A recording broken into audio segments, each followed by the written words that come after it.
Alright, ladies and gentlemen, I'm here on the show, and I'm here doing NFL news. I haven't done one of these in a few days, so there's going to be a lot of news to talk about coming up next. So we got some breaking news regarding the Cincinnati Bengals. There are two wide receivers, both per Schultz report. So first one is the Bengals, and superstar wide receiver Jamar Chase are in agreement on a monster contract extension for 4 years and $161 million per Schultz report. I mean, he's one of the best receivers in the NFL. Deserved. But, man, their defense is going to be so shit. I mean, at least their offense is going to be fun to watch, but that defense, stinky. Also, the Bengals have agreed to a long-term deal with star wide receiver T. Higgins per Schultz report. It is a 4-year, $115 million deal for T. Higgins. I know you got to bring back your two receivers because it's two big pieces of your offense. But why don't you just bring back Trey Hendrickson as well? I mean, dude finally got his bag about time after he got franchise tagged twice. Man, I think he's an underrated receiver, in my opinion. I mean, I don't know if he's worth $115 million. I mean, I know they want to get their receivers back. Almost $300 million on two receivers. I mean, I know you want to get them back. Obviously, they have, but that pretty much tells me Trey Hendrickson's probably out. They're going to be 33rd ranked defense next year. Keep turning down through here. The Ravens and former Cowboys quarterback Cooper Rush, they've agreed to a 2-year contract worth up to $12.2 million per rap sheet. So he's now the backup for Baltimore. A few years he was the backup for them Dallas Cowboys, and now he's going to Baltimore. $12 million for Cooper Rush. What? So the Chiefs, Chiefs are re-signing wide receiver Juju Smith-Schuster. Juju on that beat. Dude, how is he still in the league? I mean, he's a good blocking receiver. He'll make chunk plays occasionally, I guess, and it's great for morale. So, I guess I get it. The 49ers, they are trading Jordan Mason to the hashtag Vikings per rap sheet. Good pickup there for the Vikings. I'd probably trade like a late round pick, most likely. I think it's a good pickup. I think it's a low risk, high reward for them adding Jordan Mason 49ers. This is an extremely deep running back class. They can find somebody really good to fill his shoes at a lower cost. It's not necessarily they're giving up, but I feel like he was going to want some type of payday and maybe get, I don't know if they got anything for him, what they got for him, but good move by the Vikings to add another running back with Aaron Jones. Because he was good last year, to me, was Jordan Mason.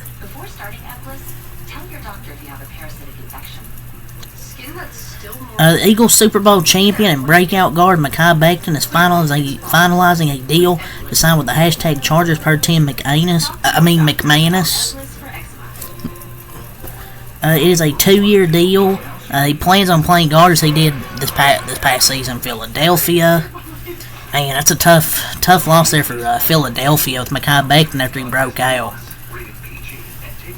That's a big pickup there for that offensive line. Offensive line that's getting better. They had a breakout guard in Mr. Mekhi Becton. Good pickup for Los Angeles. So, All-Pro wide receiver Cooper Kupp, he is planning to sign with the hashtag Seahawks per rap sheet, and he's coming to Seattle with Sam Darnold. Ooh, so scary. Get it? Ghost Sam Darnold. So funny. I don't know about this fit, man. With Seattle. This is gonna be the new Celtics Shaq / Nets KG meme. I just don't know about the fit with this team, man. With JSN,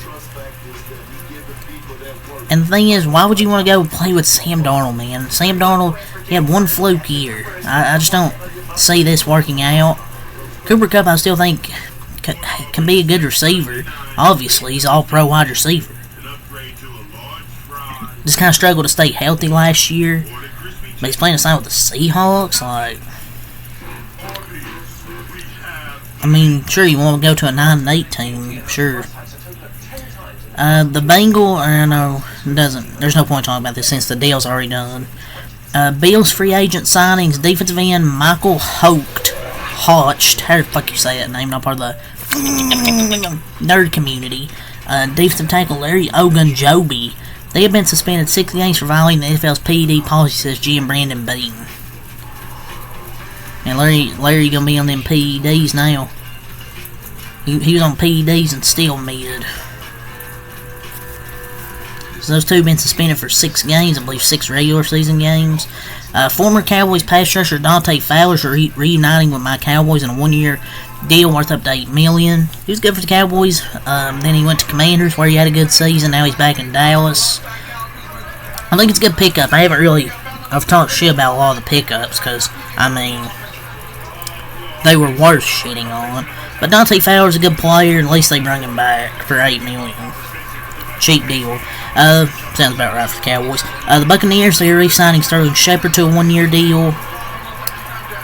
The Buccaneers have created $19 million in cap space after restructuring offensive tackle Tristan Wirfs' contract, so they have restructured $19 million of his deal.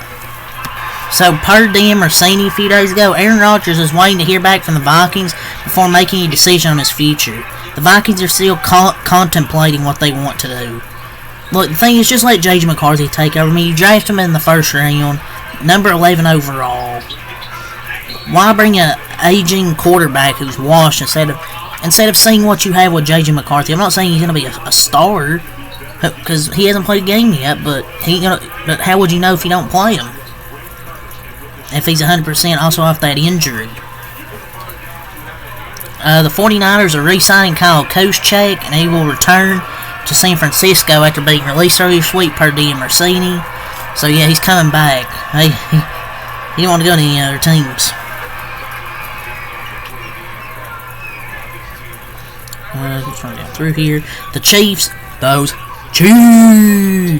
are re-signing running back Kareem Hunt to a 1-year deal per Schultz report.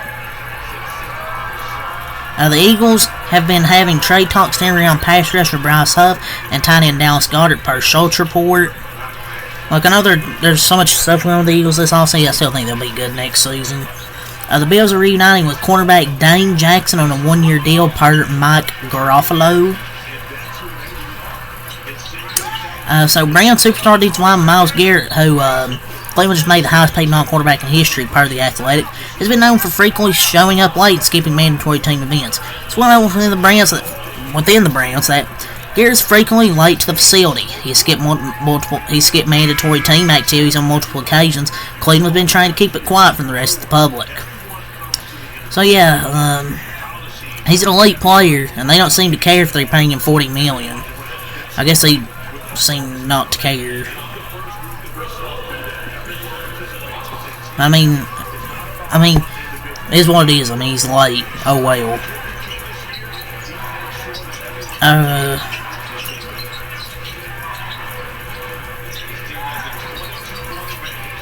Just run down through here.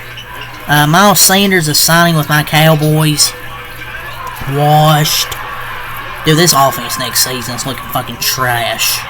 Unless we draft a fucking running back. Like, Miles Sanders, Javonte CD's the only part saving this shit.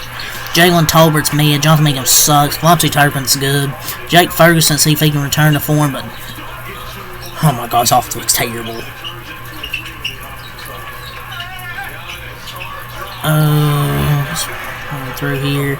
Lions are signing free agent quarterback Kyle Allen. There was some beef with Micah Parsons, Marcus Lawrence. The only thing I'll say is, Marcus Lawrence, the only thing I'll say is, good riddance. Glad you're on Seattle. Zakakis, Olamide Zakakis. Fuck these names.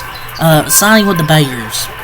The Patriots are signing K'Lavon Chaisson to a 1-year, $5 million deal. Those Chiefs are signing Gardner Minshew to a 1-year deal. The Eagles, they are signing free agent corner Adoree Jackson. The Vikings are planning to release center Garrett Bradbury if they cannot find a trade partner. I mean, somebody could trade a late round pick for him. The Texans are trading for Vikings guard Ed Ingram per rap sheet. Oh God, why would they trade for that guy? And the Dolphins are re-signing Alexander Madison. So there's all your deals. Last few days and all the NFL shit got through here. So I'll talk about a little wrestling here. WWE Backlash 2025 will officially be held in St. Louis, Missouri on Saturday, May 10th.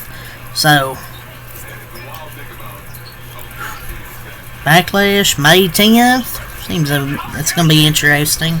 Some names advertised as John Cena, Randy Orton, Cody Rhodes, Seth Rollins, Jey Uso, Bianca Belair, Sky Rhea, Gunther, Jacob Fatu, and Liv Morgan. Man, give me Cena Orton at Backlash. St. Louis in the main event, pal. Jey Uso, he wants to go up against The Rock on the mic. Really? It's like a hydrogen bomb versus coffin baby. Jey Uso uses one word in his promo. I'm just by myself, oos, yeet, all my own, yeet, just me, yeet, and I'm gonna win, yeet, at WrestleMania, yeet. It's basically Jey Uso's promos. Dude, he would get fucking cooked. Street Profits won the Tag Team Championships. First time since 2020. Lillian Garcia has announced her time as full-time ring announcing has come to an end. She'll do different shit. She didn't announce for long. So I don't know who the ring announcer is going to be. WWE has filed a trademark Grande Americano. Hello, Mr. Gable. It's gonna be his new name, probably. But yeah, it's a little bit of wrestling. So a little bit of baseball here. Major League Baseball set the trade deadline for this season, which will be July 31st on a Thursday at 6 p.m. So there's July 31st is a trade deadline. Bobby Witt Jr. got hurt a few days ago, but he did not suffer a broken bone or anything. So he's expected to avoid a long absence, so that's good news. The Tampa Bay Rays will not proceed with the development of a $1.3 billion baseball stadium in St. Petersburg, Florida, principal owner Stuart Sternberg said. Ugh, yucks. Ronald Acuna Jr. coming off a second ACL repair, fresh off of it. There's that. A little bit of baseball. So we're talking about some NBA here. The MVP ladder. Jokic is somehow number one on NBA.com's MVP ladder 2 days ago. SGA's 2, Giannis 3, JT 4, Mitchell 5, Curry 6, Mobley 7, James 8, Cunningham 9, and Brunson 10. This was 2 days ago. I'm not sure how Jokic has won here. But yeah, whatever. So Brandon Jennings, Drew Holiday was never better than me in the game of basketball. Dude, he was out of the league in his late 20s. He had one good year and he sucked. After that for the rest of his career. 76ers will try to trade Paul George this summer. Try to trade. Yeah, you ain't trading Paul George. Mavs owner Patrick Dumont says Luka trade was made to help the future. It's gonna put fear in. You have guys that are gonna put fear into your. That's gonna put fear into a lot of teams. You got Kyrie, you got Clay, you got AD, Gafford Lively, you got PJ Washington. Put fear into what? The medical staff? Jimmy Butler reported felt like the Miami Heat didn't value him enough. There's that. Lou Will says Giannis hasn't added any pieces to his game like Shai and Jokic. He has a mid-range now. I wouldn't say all that. And Shaq was hating on Zion a few days ago, and all the other shit where he said the Detroit Pistons are boring, and called their coach Chauncey Billups. That's why I can't take this shit serious with them on inside the NBA sometimes. Yeah, that's all the news I'm gonna talk about here. So until next time, I'm out. Peace.